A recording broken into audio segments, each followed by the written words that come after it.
Hello दोस्तों, मैं doctor नज़र आपका मेरे इस वीडियो में बहुत बहुत स्वागत है। दोस्तों, मैं एक होम्योपैथिक कंसल्टेंट हूं और मैं कानपुर में प्रैक्टिस करता हूं। दोस्तों, ये वीडियो उनके लिए है जिनको पेशाब से रिलेटेड प्रॉब्लम है। उनको पेशाब करने में बहुत परेशानी होती है, पेशाब रुक रुक करके होती है, पेशाब की जो धार है वो पतली हो गई है। जब आप पेशाब करते हैं तो आपको जो है बार बार पोजीशन चेंज करनी पड़ती है कि आसानी से पेशाब हो जाए। एक बार पेशाब करने के बाद आपको फिर से अर्जिंग होती है और आपको बार बार अर्जिंग होती है। तो दोस्तों, ऐसा क्यों होता है और इतने सारे जो सिम्टम्स हैं मैंने आपको बताए हैं वो किन किन बीमारियों में होते हैं, आज हम उसी पे चर्चा करने वाले हैं। तो दोस्तों, मैं डॉक्टर नज़र आपका मेरे यूट्यूब चैनल पे बहुत बहुत स्वागत है। तो दोस्तों, हम शुरू करते हैं। तो सबसे पहला जो कारण है, जो सबसे पहली जो बीमारी है जिसके बारे में मैं आपको बताना चाहता हूँ, वो है यूरिनरी ट्रैक्ट इन्फेक्शन, जिसको हम लोग शॉर्ट फॉर्म में यूटीआई बोलते हैं।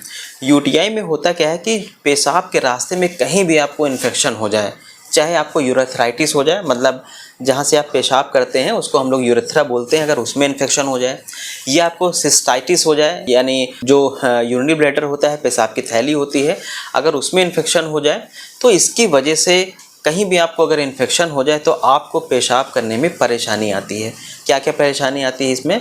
मोस्टली इसमें होता क्या है कि आपको बार बार अर्जिंग होती है, बार बार पेशाब करने के लिए आप जाते हैं, और जब आप पेशाब करने जाते हैं तो थोड़ा सा ही पेशाब होता है और आपको थोड़ी देर बाद फिर से पेशाब लगती है।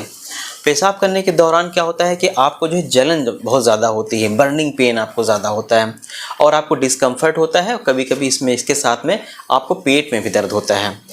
दूसरी जो बीमारी मैं बताना चाहूँगा वो है बीपीएच। बीपीएच का फुल फॉर्म होता है बेनाइन प्रोस्टेटिक हाइपरप्लेजिया। दोस्तों, ये बीमारी जो होती है पुरुषों में पाई जाती है, क्योंकि जो प्रोस्टेट होता है वो सिर्फ मेल के केस में पाया जाता है।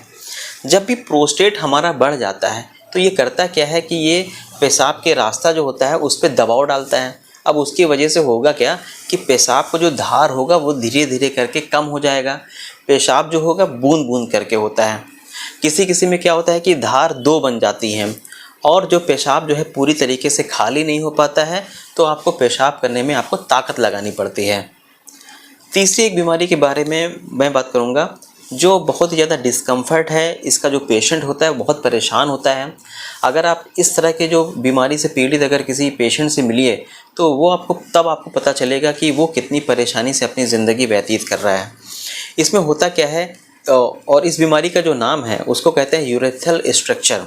दोस्तों, इस पर भी मैं ऑलरेडी एक वीडियो बना चुका हूँ डिटेल में। स्ट्रक्चर का मतलब ये होता है कि आपका जो यूरेथ्रा होता है, जहाँ से आप यूरिन पास करते हैं, वो सकरा हो जाता है। उसकी जो नली होती है वो सकरी हो जाती है और इसकी बहुत सारी वजह होती हैं जिसकी वजह से सकरा हो जाता है। और इसमें जो नली होती है इसमें फाइब्रोसिस हो जाती है। अब होगा क्या कि पेशाब करने में आपको तकलीफ़ बहुत ज़्यादा होगी। पेशाब जब निकलेगा तो बिल्कुल पतली धार के रूप में निकलेगा। कभी कभी पेशाब आना ही पूरी तरीके से बंद हो जाता है, कभी कभी बूंद बूंद करके थोड़ा सा होता है, और पेशेंट दिन भर जो है परेशान होता है कि कैसे भी हमारा यूरिन पास हो जाए। उसका जो डिस्कम्फर्ट है, पेट में जो भारीपन बना रहता है पेट के निचले हिस्से में, वो चीज़ उसका सही हो जाए। तो अक्सर डॉक्टर उसको क्या सिखाते हैं कि आप जो है सिलाई डाल करके उसको रास्ता को डायलेट कर लीजिए तो आपका यूरिन ठीक से पास हो जाए। और इस तरह से पेशेंट बहुत परेशान होता है, उसको ठीक से इसका जो है कोई सोल्यूशन नहीं मिल पाता है। इसके अलावा और जो कारण हैं, लेडीज़ के केस में जब प्रेगनेंसी होती है कि तो उस दौरान भी जो पेशाब की थैली होती है उस पर दबाव पड़ता है, जिसकी वजह से भी आपको जो है यूटीआई हो सकता है। और बहुत सारे कारण हैं जो पेशाब से रिलेटेड आपको परेशानी आ सकती है, जैसे कि अगर आपको कैंसर हो जाए, प्रोस्टेट कैंसर हो जाए, या आपके पेशाब की थैली का कैंसर हो जाए, तो ये सब भी कारण हो सकते हैं। तो दोस्तों, इतने सारे जो सिम्टम्स मैंने बताए हैं और इतनी सारी जो मैंने बीमारियां मैंने आपको बताई हैं, इन सब का भी जो इलाज है वो संभव है, पूरी तरीके से संभव है। अगर आप इनका सही से इलाज करते हैं और सही से इसकी डायग्नोसिस करते हैं, सही से इसका कारण पता लगाते हैं, तो आपका जो ये बीमारी है ये पूरी तरीके से ठीक हो सकता है। दोस्तों, जो इस तरह के जो केस होते हैं, हम लोग होम्योपैथिक मेडिसिन से इसको पूरी तरीके से ठीक कर सकते हैं। इसके लिए क्या होता है, जैसे कि मैंने आपको बताया कि प्रॉपर डायग्नोसिस होनी चाहिए, इससे रिलेटेड जो भी टेस्ट हैं उनको कराना चाहिए, इसके कारण को पता करना चाहिए। जब आपका कारण पता लग जाता है कि इस वजह से बीमारी हुई है, इस वजह से ये एग्रेवेट हो रही है, तो उस बीमारी को हम सही कर सकते हैं। तो उम्मीद करता हूँ कि आपको ये मेरा वीडियो समझ में आ गया होगा और अगर आपको इनमें से कोई भी सिम्टम्स आ रहे हों तो प्लीज़ आप जो है सेल्फ मेडिकेशन से बचें। आप केवल सोशल मीडिया से कोई अगर मेडिसिन पता कर लेते हैं उसको लेना शुरू कर देते हैं, तो इस तरह की गलती ना करें, क्योंकि ये जो है बहुत इम्पॉर्टेंट है आपका पता लगाना कि आपको डिजीज़ कौन सी है और उसी के अकॉर्डिंग मेडिसिन लेने का। तो सबसे सीधा सा रास्ता है कि अगर आपको इस तरह की बीमारी हैं, सिम्टम्स आ रहे हैं, तो आप अपने डॉक्टर से मिलें। डॉक्टर जो होता है वो आपका सही डायग्नोस करेगा और उसका सही ट्रीटमेंट करेगा। उम्मीद करता हूँ कि मेरा ये वीडियो आपको पसंद आया होगा।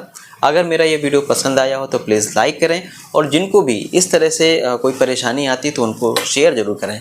Thank you.